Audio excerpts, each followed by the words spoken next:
sure we can share this with them later. Thank you. All right, we've got it on. So good morning, everyone. Happy Monday. So good to see you all. We thought we would do something a little different today. Normally you're used to seeing, you know, a senator, a representative, or somebody from public health. And, you know, we wanted to just take a breath this morning. And we wanted to just have a real discussion. We've had one of these before when there was the protesting and the Black Lives Matter. We invited our colleagues from Madison's Black Chamber on to have just a real discussion, and we want to do that again today. And so I'm just going to ask that everybody just take a deep breath and open up as much as you're willing to. What we always try to do with these is theme them to what's going on right now. And over the past week or two, working with small businesses throughout the state of Wisconsin, there's two things that are abundantly clear to me. One of them is we have some sort of financial panic going on.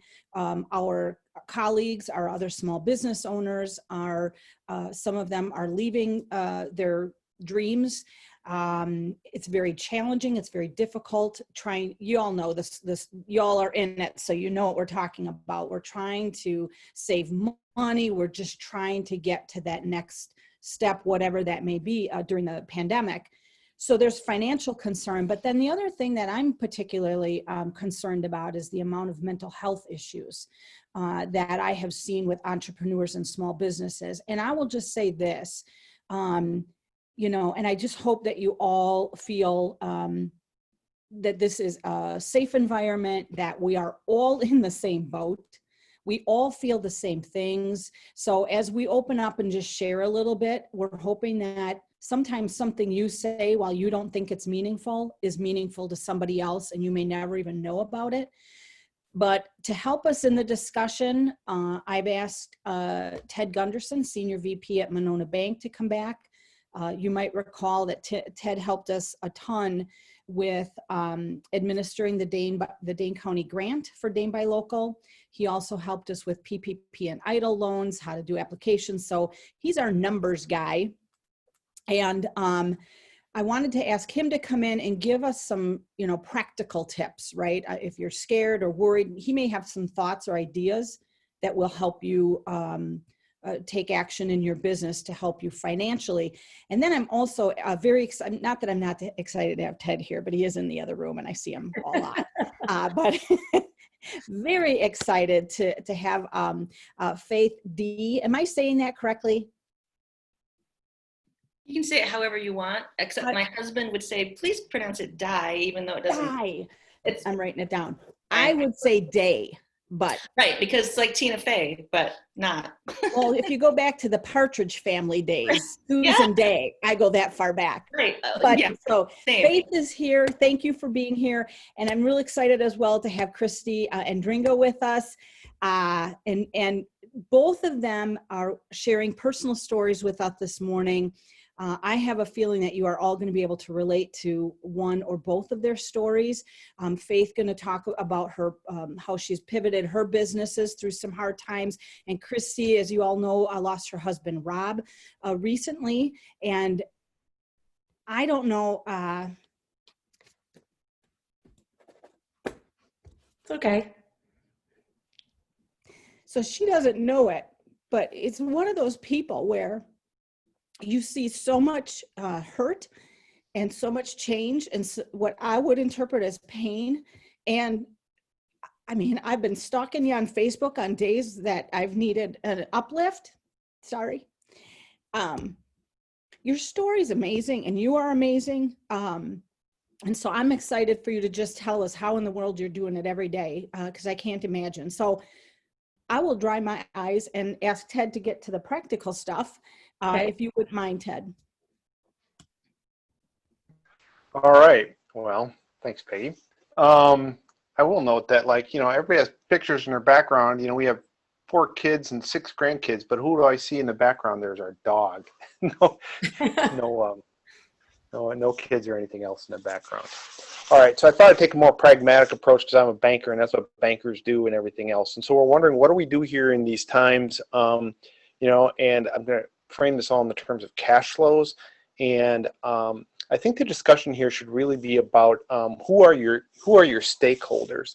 You know, your stakeholders are this big group of people that those are people who have a vested interest in your success, but they also have a potential loss in your demise. So they're all interrelated, and I think that these are the people that you need to work with in these times of trouble, because it doesn't do anybody any good if a business fails, but there can be rewards if it succeeds.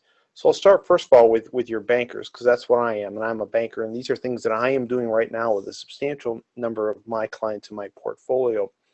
The first thing is that bankers don't like to see anybody fail. Nobody wins when a business fails. In fact, banks take pretty significant losses.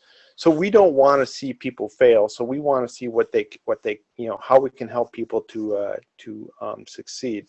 So for right now, I'll tell you, like with my portfolio, one of the first things you can do is you can approach your bankers about, if you have loans and you have monthly payments to a bank, talk to them about what sort of adjustments or deferrals that you can do on those loans. At our particular bank, we're offering our clients, some of them are offering 3 months full principal and interest deferrals. Some of them are offering up to 6 months full principal and interest deferrals. We can go up to 6 months interest only. But now is the time to have those conversations with those people. Your cash flows are king. I wouldn't be worried about, like, well, if I defer payments, I'm going to stretch out my amortization, and I'm going to end up paying this loan longer. Yeah, that is the case, but do you want to survive the next 6 or 12 months, or do you want to pay your loan off in 9.5 years or 10 years? I mean, now is the time to start thinking about those sorts of things. So I think most of your bankers will be willing to work with you on how to restructure your loans, at least in the short run. It's also a good time to make sure that your lines of credit are all up to date, that they're renewed, perhaps maybe even expanded.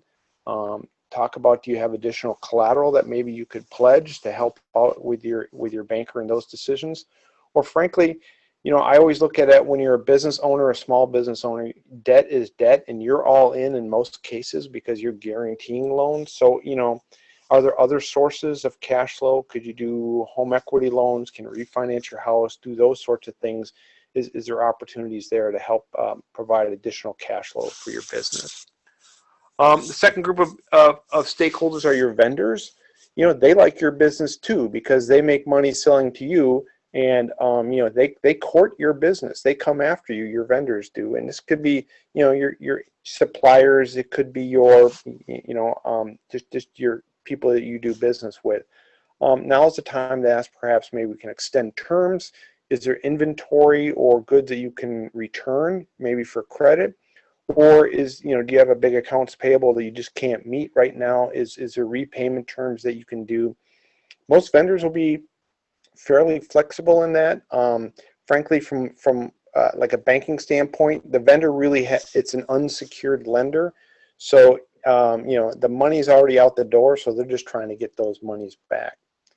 The next one is your landlord. If you're renting office or retail space or something like this, now's the time to ask for those landlords, because I tell you, a lot of my landlords have come to me and said, hey, can I convert my loan to interest only for 6 months, or can I defer 3 months worth of payments because my tenants are strapped?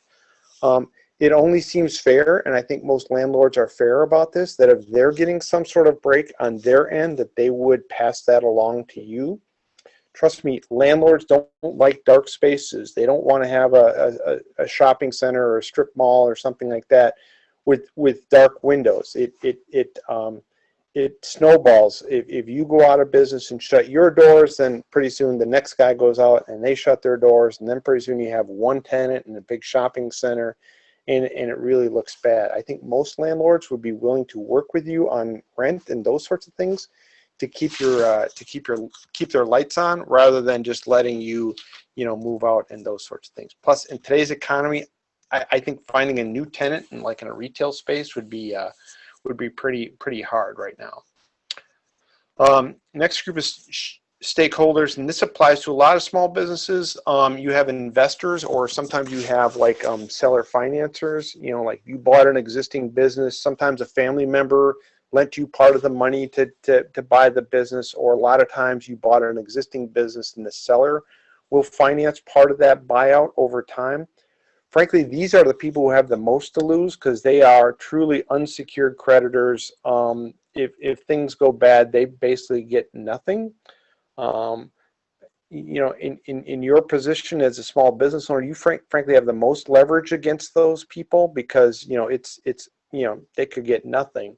But I think you need to be honest and open with them and to be fair and to communicate and come up with some sort of financing. So, you know, like this happens a lot of time, like in dental practices, for example, an associate dentist will buy out the existing dentist and pay that out over 10 years or something like that. You know, in tough times like this, you can go to that seller financing and say, hey, I need to put this on full deferral for a year until I can get back up on my feet.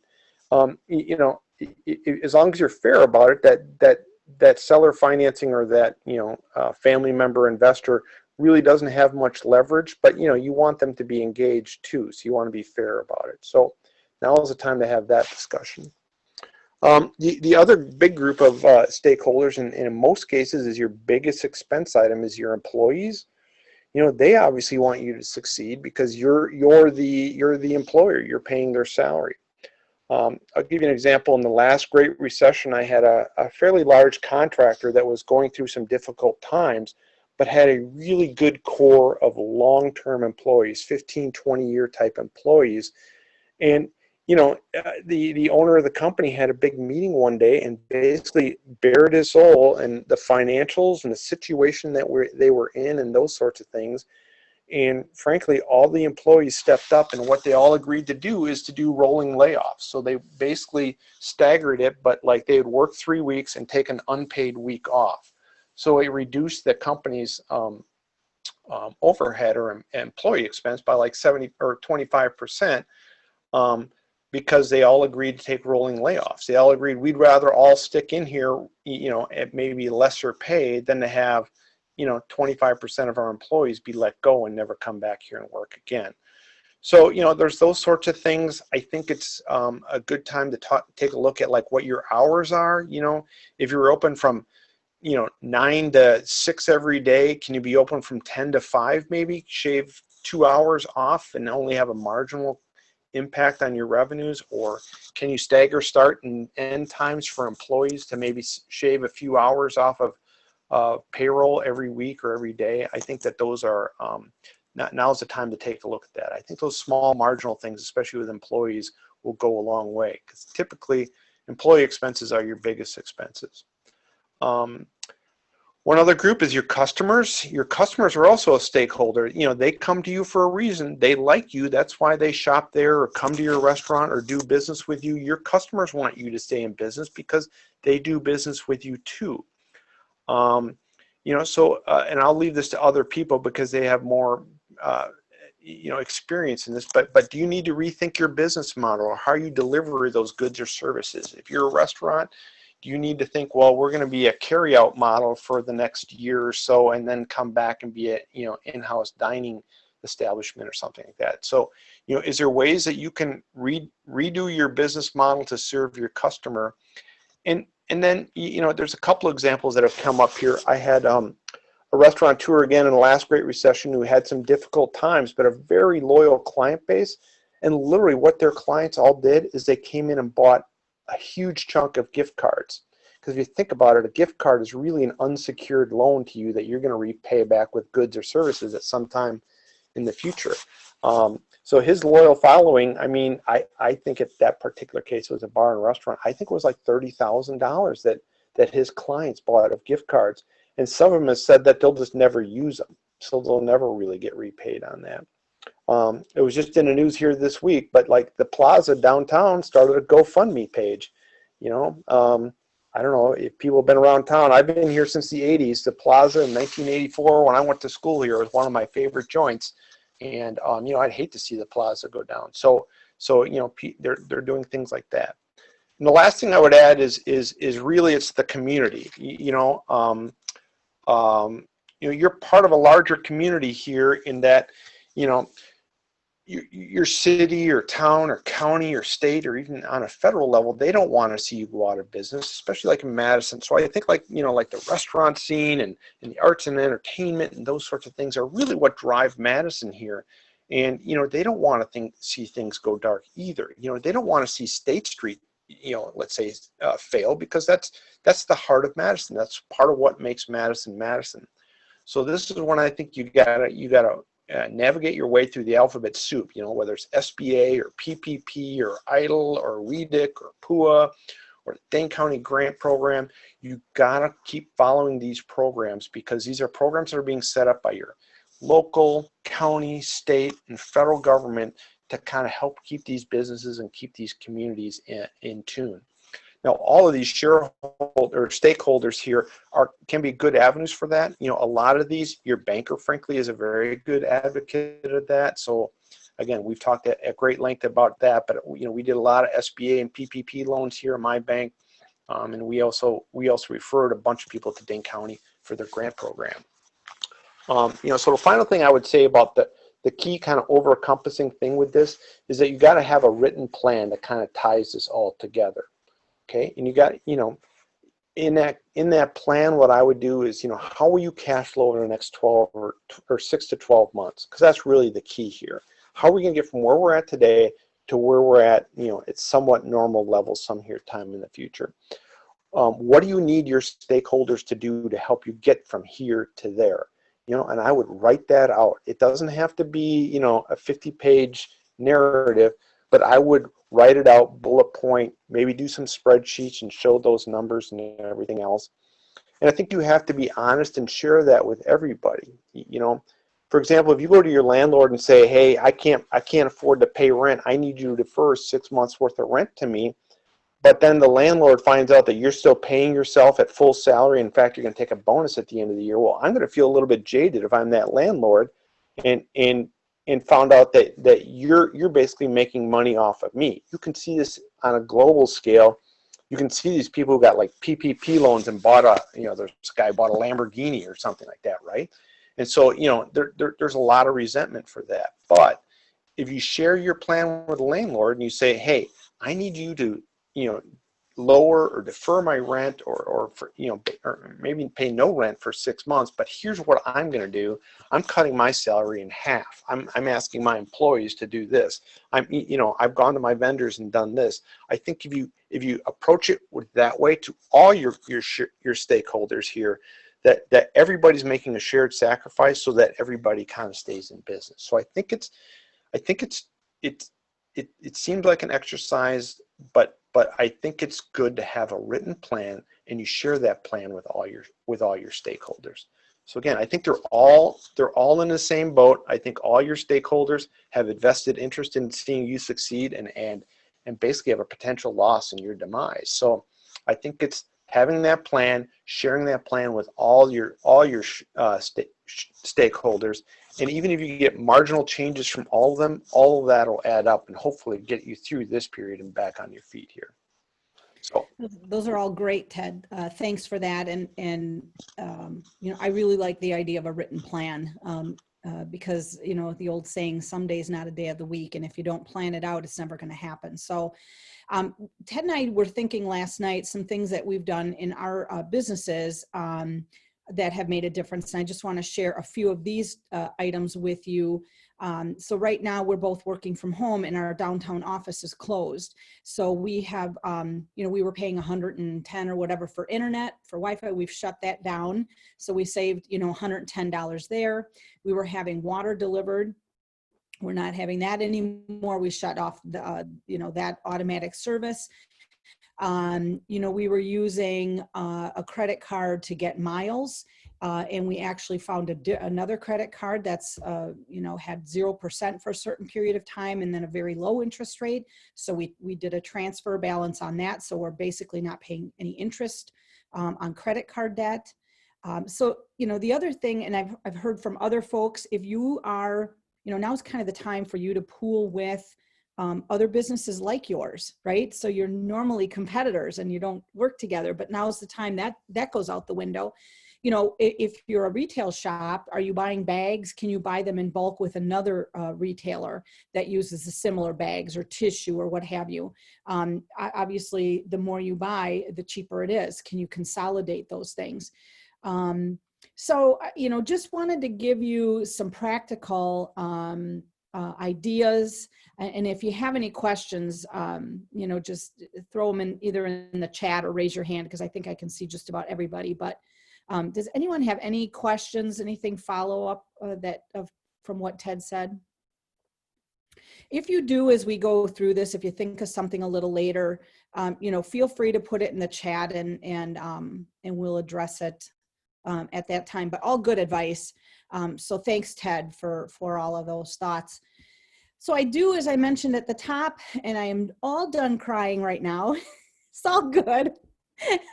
But I'm really excited, and I'm very grateful to both Faith Dye and to Christi Andringa for being here. And if you two want to just go ahead and unmute yourselves when you get a minute.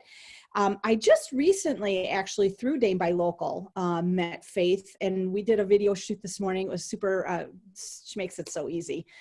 So I'd highly recommend her if you need some help with that. But she has shared with me some of her professional situation and how she overcame times like what we're going through right now. So I asked her to come along and speak to that. And then Christi Andringa, as I mentioned before, I was a liaison in radio for the UW Badgers, and I worked with her husband, Rob, for a period of time and got to know him. And he's just was one of the nicest people. And Christi the same. And as I said, I've been kind of following their journey. She did a caring bridge while Rob was ill with cancer. He passed away of colon cancer. Followed that journey. Amazingly strong lady, but I am sure there were down times. And so I've asked her, excuse me, to share with us, how does she get through the day? And maybe at times it was even getting through the hour. So Faith, if you wouldn't mind kicking us off here with just telling us a little bit about where you were in your business some time ago, what came to pass, and then kind of what it's morphed into be now. Sure. Yeah. Thanks for inviting me, Peggy. Just for a little bit of background, Peggy and I were speaking last week, and I kind of just unexpectedly shared my personal story with her about, I moved here back in 2006 from the East Coast. And by 2007, I was fortunate enough to have the opportunity to give birth to my dream, which was a fitness studio. And it was a labor of love, like every local small business is. And we were able to get a beautiful space and do it the way we wanted. I had a business partner at the time, and we had about 20 employees. And it was that timing between 2007 to 2008 to 2009 when the economy really took a turn, where a lot of family-owned businesses were suffering. And we were one of them. It was myself and my husband and my business partner and her husband. And so we saw what was coming. We had the fortunate opportunity to plan ahead and say, what are we going to do? Because we see what's happening. And so we were able to give our customers, our members, we had a few hundred members, and we had about 20 employees, that we were able to give them a month's notice so that we could do it properly and as best we could. But it was as painful as everybody would know it would be, because it's your dream, it's your baby, and you form your relationships with everyone. And what I've learned over 10 years later is that is what carries you through, is the relationships that you build with your staff, your customers, because they're doing business with a person, no matter what the vehicle is. So you have your gifts, you have what you want to bring to the world, and they morph into different forms. And so even though that vehicle had to end, the relationships didn't have to end. What you have to offer and what you have to give and serve with doesn't ever end. And so what does that look like now? How can we shift into something that you have, that you can still offer and use to forward your career or forward your business? And that was the biggest blessing and lesson that I learned, is that those relationships with people that had worked for me at the time, or clients or members at the time, I still have relationships with them. And they have seen me morph into different positions and different ways to move through work. And they come. the people who are supposed to come into your life to get you to the next chapter, they come. And so as painful as it is in the moment, and this is unprecedented, you know, closing a business is different than what we're faced with in history now. Navigating this has never been done before. And so I really have so much respect and empathy for everyone who's going through this now. But I can see to the other side where it sounds very trite, but it is going to be okay. But it's a matter of using our creativity to say, okay, how can I reshape this and to offer my business in a new way? And, you know, we have the resources through digital marketing now. We have things that didn't exist 10 years ago that we can take advantage of. So whether it's e-commerce, you know, an online marketplace like what Colin has been setting up through Dane by Local, selling gift cards if we don't have the inventory right now, but we'll get it. Or even if it's a service-based business where you have something to teach online, that's another option that a lot of people are taking advantage of now. So, you know, whatever your service is that you can teach on an online form, until a physicality can be made again. I think we're very fortunate that we do have those options and those resources, just a matter of putting our heads together and coming up with creative ways to keep moving. And I'm really grateful that I was able to learn those things over the 10 years. And I have amazing people in my life still and now that allow me to give what I can in a new way. So including you.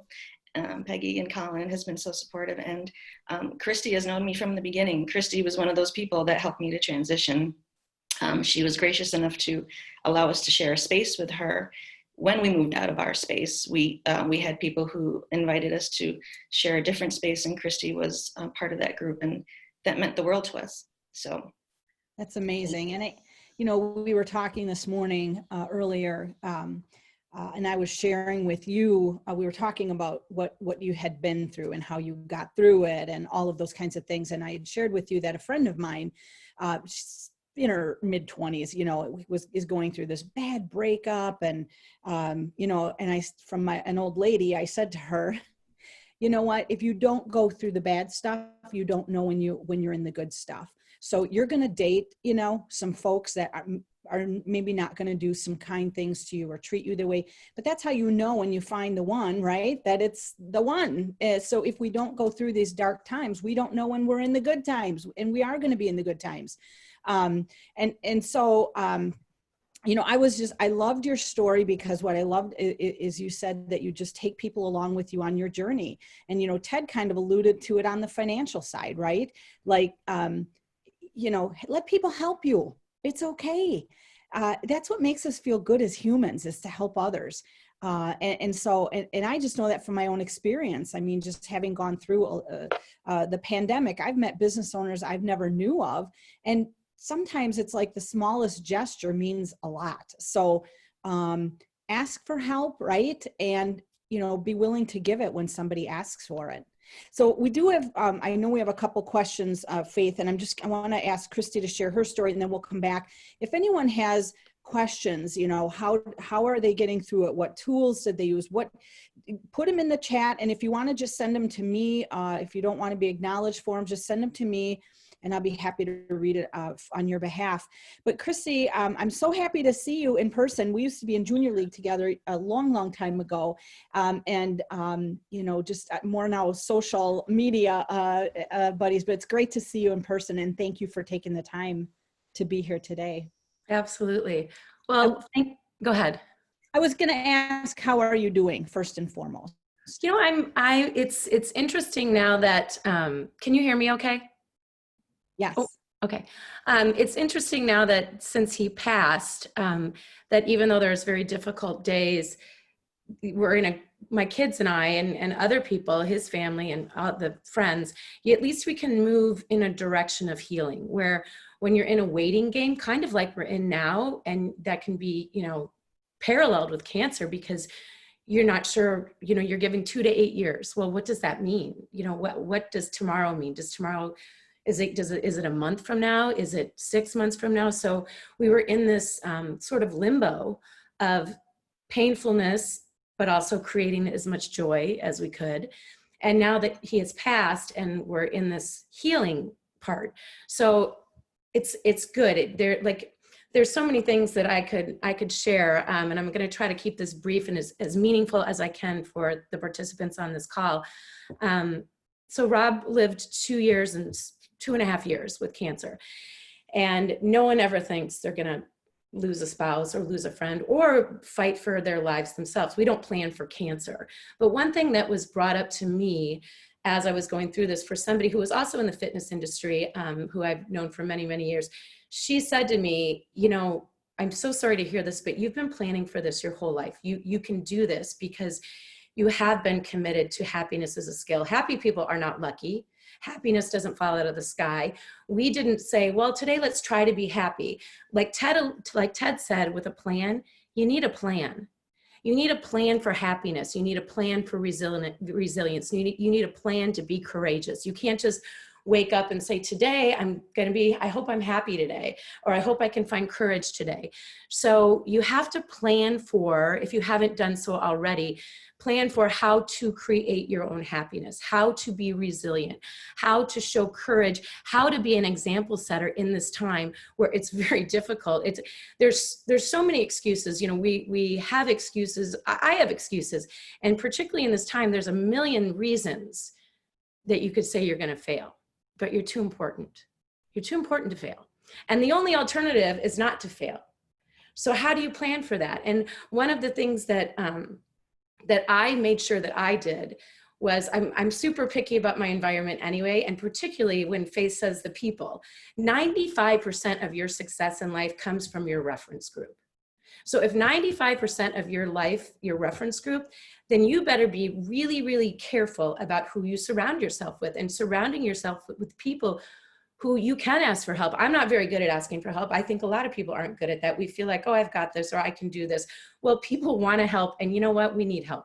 We need help. So that was one of the things that I learned that I needed to do was, you know, I needed help. I needed people to send me a text. I have a friend who sends me a text every morning. Every morning, you got this, girl, or some sort of, you know, inspirational quote. Well, I didn't know how much I needed that until one week he wasn't sending them. I'm like, dude, back on with the text. I need to wake up to that. I need to put these 2 feet on the floor. So creating your environment, and here's some takeaways. One of the things that we know is that what we bring to the table is like, we own this. This is where you live, in this body, in this mind. So you are what you think about. You are what you think about every day. When people say, well, I can't read your mind. Well, we kind of can read people's minds because we feel their energy, right? And we feel what it's like when they're in our space and what they're thinking about. So if you're bringing, I do swear a little bit more since cancer, sorry about that. If you're bringing shit to the table, like I can feel that. And we have to be really careful about when we enter the day, what we're bringing to that day, and your environment where you live in this body. So I'm super picky about my house. I put yoga music on in the morning. I don't watch the news in the morning. I read something inspirational. I do my meditation in the morning because I'm setting the foundation for the day so that when the stuff comes my way, I'm ready. I'm ready. And you have to be intentional about that. You have to be intentional. You can't just wake up and let the day fall on you. So what is your plan in the morning? How do you set the intentions for your morning? And then, so I alluded to the yoga music. Music is really important. So now that we're in our homes, I started to study it and study it, how it affects our minds. And so in your car or in your home, what is the background noise that you're playing to set the tone for your day? What do you like to do? So now we're in this space where we get to know ourselves better. So I have people who say to me as a life coach or as a fitness professional, hey, Christi, I've been working out 3 hours a week. Fabulous. Well, what are you doing for your mental fitness? What are you doing? What time are you actually setting aside to get to know yourself? Because we can't make changes unless we have a very clear vision of who we are. If you're asking your employees or your friends, hey, follow me, follow who? I don't want to know just facts about you. Follow who? I don't care if you believe that Jesus Christ was the savior of the world, but he was very clear on follow me, and you either followed him or you didn't. So are people clear on who you are? So when you want your employees or your customers or your friend group to rally around you and support you, I got to be very clear on who you are. I want to know you. I want to know the authentic you without judgment. So when I started surrounding myself with people during the cancer journey, Everyone has an opinion, and it's okay to have an opinion, but some people's opinions were not in alignment with mine. And that wasn't healthy for me. And because I was hanging by a thread a lot of days, I just kindly removed those people from my life. And that's okay, because I'm not going to follow that. That's not for me. They might be awesome for somebody else, but what I knew exactly who and what I needed, and I still do. And so when we are in such isolation right now, and we're not around as many people, but we're around people mentally. So I can channel or think about somebody, whether it be related to my business or my personal life, and feel like they build me up. That person could be in Atlanta. It could be my mom in Madison, but that's your reference group. So if you want to, maybe you don't want to change your house or listen to different music, or, if there's, and the other thing before I get back into the people, if you like to do something for fun, do more of that. You like to take a walk, go take a walk. You like to jump rope, jump rope. You like to listen to a podcast, but create that time. And that's not frivolous or a treat. You like to take a nap, take a nap. So you have to do things that are good for you to build yourself up. And I'm, committed to recreation.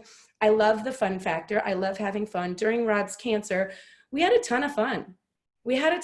There were days where he couldn't even get out of bed, and we would still just lay in bed and laugh. I mean, you have to. What's the alternative? Not when your kids are watching, when your employees are watching, when your friends are watching, and they want you to show them that, every tough decision introduces yourself to yourself. And we can do hard things, you guys.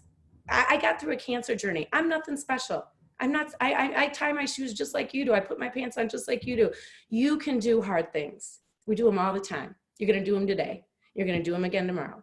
And that's kind of how I looked at it. Like, well, you know what? Cancer's hard. Death is hard. You can do hard things. So surrounding yourself with people, creating an environment of resilience for yourself, making sure you have a plan, recognizing I'm not going to preach. I have my own beliefs on religion, and I'm not going to talk to you about religion, but you do have to recognize that you're more than skin and bones, that you have a soul, you have an energy about you that needs to be taken care of as much as taking a walk around the block or doing 20 push-ups. It needs to be taken care of. How are you going to do that? Is it going to be meditation? Do you like to read the Bible? Do you just like to do some breathing exercises? Whatever that may be, it has to be real, and not think to yourself, well, if I just take care of my body, because your mind is just as important. And that's what got us through our journey, was making sure that, and my poor kids, I mean, I send them an inspirational quote still every day because nobody's at home anymore. It's just me. And they put a heart on it and they might not read it. I don't know, but I'm sending it. So we have to be committed to our bodies and our minds. Let me see make sure I got everything. And to stay committed to our relationships that we have with people. And, even you reaching out to me to do this is good for me. It's good for me. I have a little bit of choke in my throat, but it's good for me to talk about it. I don't like to cry in front of people. And so some of my healers who work with me, and I've had some voice issues, say, why don't you like to cry? I said, it makes people uncomfortable. And they said, no, it makes you uncomfortable.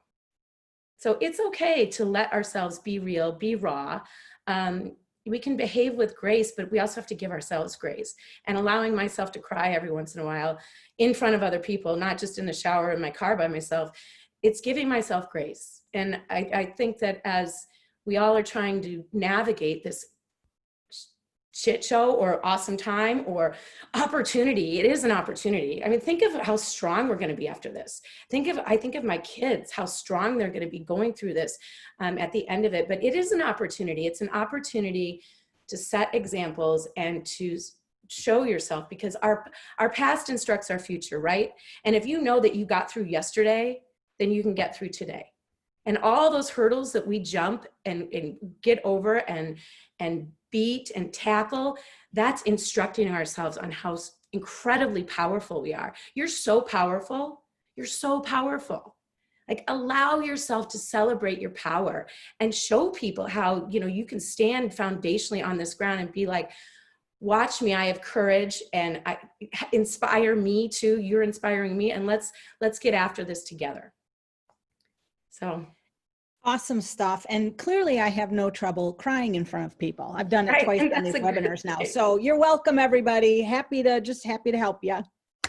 Thank you for all of that. I mean, I took a couple good nuggets away. I do have a couple things for both Faith and Christi that came through just on a private chat. And so I'm going to ask that. But you had, pardon me, Christi, you had mentioned, you know, that feeding your soul every day, every morning, doing something. Do either, well, and maybe both of you can just name one thing that when you know, you didn't want to get up today, you didn't want to feel sunshiny for whatever reason. What's the one thing you did that helped you have kind of a paradigm shift in the way you were thinking? You want me to go ahead, Faith? Well, I was just going to say, I guess I try to remind myself that I'm here for a reason. I'm here to do something. My job here isn't done yet. And I don't maybe necessarily know what it is. I just know what I'm drawn to and what I'm compelled to do. And I follow that guidance. You can call it God, you can call it your intuition, your gut, but that keeps me going because it keeps the attention off of myself and onto what I'm supposed to be doing. And the knowing that I'm doing something for someone, even if it's just one person, then I feel like, you know, I'm here and it's worth it. So that's what gets me up. It's like, you know, what am I doing today for somebody else? Otherwise, because if you get in your own head, that can really turn into a little blender of monkey mind, which we all can fall into once in a while. So when you take the attention off of yourself, that's what helps me. Faith, you truly are a servant leader. I've always known that about you. And so it doesn't surprise me that comes very honestly and natural for you. And servant leadership is so important too. And I think that in whatever business you're in, to make sure that you are giving back to the world, the universe, your employees, your friends. For me, I'm huge on the word love. If you follow me at all, I write about love. I talk about love. I am, so I think in the morning, I do two things in the morning when I wake up. I say something kind to myself so that I show love for myself. So maybe I might say, Christi, you're super resilient. You're very resilient. And then I send something to somebody else. So I might send to my mom through my thoughts, Mom, you are the kindest woman I know.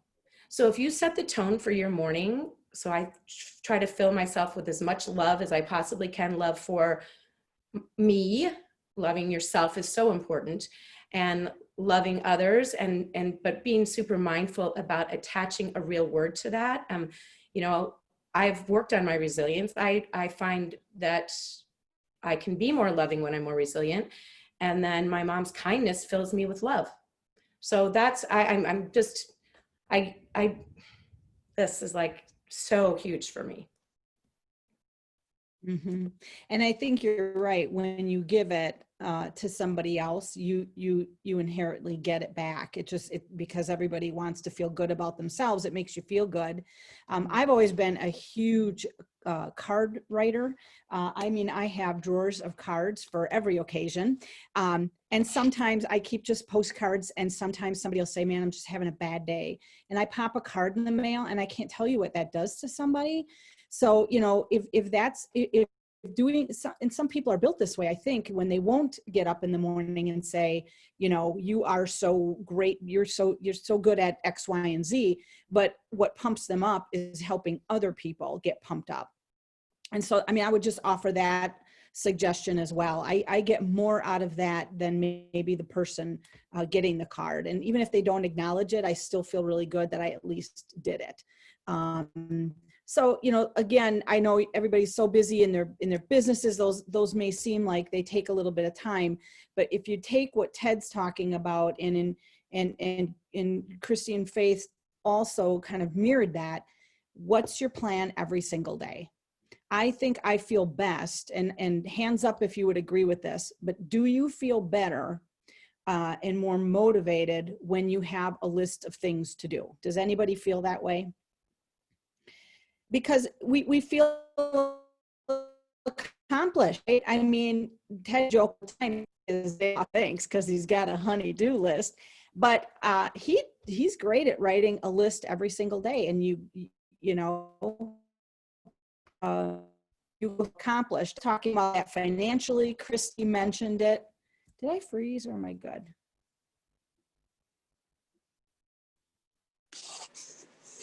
I think you're popping in and out a little bit There on we us. go.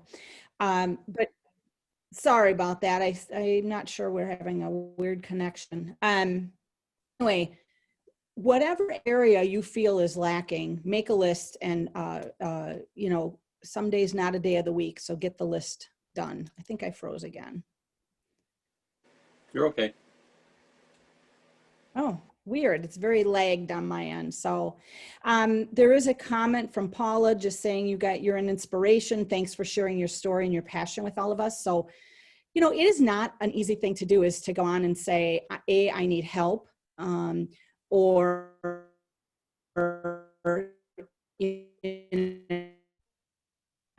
dream to fruition. It's totally okay. You know, I think we're in times where there's new rules. It's okay to cry. It's okay to have as Christi would say, a shitty day, if I can use your words. It's all okay, and we're all going to be okay. So I don't see any other questions in the queue. But Christi and Faith and Ted, thank you all for being here. Really appreciate your, you know, thoughts and intentions. And I hope that everybody took away at least one really good nugget from this morning, something that you can implement every single day as you move forward. And I know, Christi, do you have a class or something coming up? Do you not? I thought I saw it on Facebook. Yeah, I have, it's an online, I call it a challenge group, but it's an online group. Right now we have about 250 people in it. It's a private Facebook page. It's going to last 3 weeks. Every morning, usually about 7 a.m. It's generally at 7. I do like a 10-minute inspirational, I have a topic that I'll share with you. There's a meal plan that's offered. You can do the meal plan or not do the meal plan. You can drink the superfood shake or not drink the superfood shake. You can just listen to the inspiration. There's no charge. It's just 3 weeks of really taking care of yourself mentally and physically. And you can chat on the Facebook page or not. It's really, I think that any sort of small positive change that I can inspire someone, then that's a small positive change. That's great. Some people are all in with 2 feet and others are just dabbling and maybe toe in the water. So if you go to my Candringa Productions Facebook page or Christi Andringa Facebook, it's on there, and just make a comment that you want in. I haven't set the page up yet. So, but yeah, there's about 250. So if you're one of those who likes to be a little more anonymous, it's a good spot for you. You can just, what is it? Creep? You can creep it. I call it stalking. I stalk you. Stalking, creeping. And that's creepy in itself. Who doesn't? If you haven't done it, you're lying. No, I've done it. Again, sometimes we do things and people see you and don't say anything. And, you've been one of those people for me that watching you go through what you did, every day I would just be like, I don't know how she's doing it. Rob passed, and I think you were sending kids off to college, and then you moved, and I'm just like, I'm in awe of how you handle yourself with such grace. And I love that you swear occasionally, because that makes me feel better. And Faith, same for you. When we got to talking about your business and how you morphed into something that is better now for you, and she's doing incredible video production. If anybody needs help with video, Faith does an incredible job, super fun to work with. I would highly recommend. Again, thank you to both of you. Ted, thanks to you for your insight and for taking the day off to do your honey-do list. So grateful. Colin, anything else on your end? Great program. Thanks for putting this together. Appreciate that. Just one more thing I might just mention is, it is a very stressful time. You guys were great in showing us how you can work through all of this, but it can be challenging for some of us. I recently lost a friend to suicide, and keep in mind that there are resources out there. NAMI of Dane County, who's a member of Dane by Local, is a great resource. If you're having issues and just trying to deal with everything, that's a great resource that you can plug into here locally and take advantage of that service that they provide. So, just keep that in mind. So thank you everyone for joining us today. We'll be back again next Monday, 10 a.m. Feel free to join us. And in the meantime, have a great day. Take care, everyone. Have a good day, everybody. Thank you.